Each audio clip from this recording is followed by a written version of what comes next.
Hello बच्चों, आज हम बात कर रहे हैं अलंकार जो हाई स्कूल इंटर में सबसे ज़्यादा परीक्षा में पूछा जाता है। व्याकरण में, हिंदी में जो सबसे ज़्यादा भी आता है परीक्षा में। चलते हैं। पहला है अनुप्रास अलंकार। अनुप्रास अलंकार किसे कहते हैं? जब एक ही वर्ड की बार बार आवृत्ति होती है तब वहाँ अनुप्रास अलंकार होता है। समझे कि नहीं? जब एक ही वर्ड की बार बार आवृत्ति होती है तब वहाँ अनुप्रास अलंकार होता है। उदाहरण के लिए, चारू चंद की चंचल किरणें खेल रही थी जल थल में। चारू, उदाहरण में आपको लिखना है, चारू चंद की चंचल किरणें खेल रही थी जल थल में। इतना लिखना। स्फटिकीकरण में आपको लिखना है, इन पंक्तियों में च वर्ड की बार बार आवृत्ति होती है। सिर्फ दोस्तों, जैसे अनुप्रास, यमक या उपमा है, इसमें तो आपको एक लिखना पड़ेगा जो 2 नंबर का आपका पक्का है। जैसे अनुप्रास अलंकार लिखेंगे तो इतना लिखना पड़ेगा आपको। अब चलते हैं यमक अलंकार। यमक अलंकार किसे कहते हैं? जब एक ही शब्द दो या दो से अधिक बार आता है और भिन्न भिन्न अर्थों में प्रयुक्त होता है तो वहाँ यमक अलंकार होता है। जब एक ही शब्द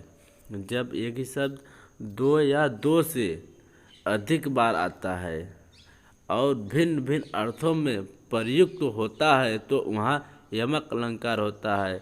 उदाहरण में आपको लिखना है, काली घटा का घमंड घटा, काली घटा का घमंड घटा, नभ मंडल तारक वृंद खिले, नभ मंडल तारक वृंद खिले। आपको स्फटिकीकरण में लिखना पड़ेगा।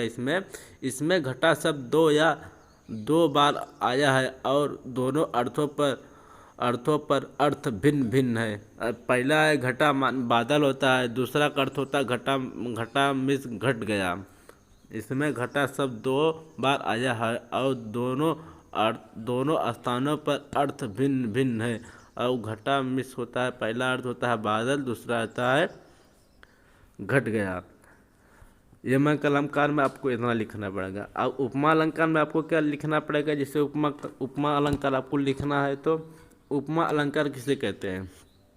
जब उपमेय और उपमान की समानता के आधार पर तुलना की जाए तब वहाँ उपमान अलंकार होता है। उपमा अलंकार किसे कहते हैं? जब उपमेय और उपमान की समानता के आधार पर तुलना की जाए तब वहाँ उपमान अलंकार होता है। जब उपमेय और उपमान की समानता के आधार पर जब उपमेय और उपमान के आधार पर तुलना की जाए तब वहाँ उपमान अलंकार होता है। उदाहरण में आपको लिखना होगा, हरिपद पर कोमल कमल से, हरिपद पर कोमल कलम। सिर्फ इतना आपको लिखना पड़ेगा। उदाहरण में आपको स्फटिकीकरण में आपको लिखना पड़ेगा। स्फटिकीकरण में उपमेय इसमें हरिपद होता है। उपमेय इसका होता है हरिपद, उपमान है कमल है, वाचक है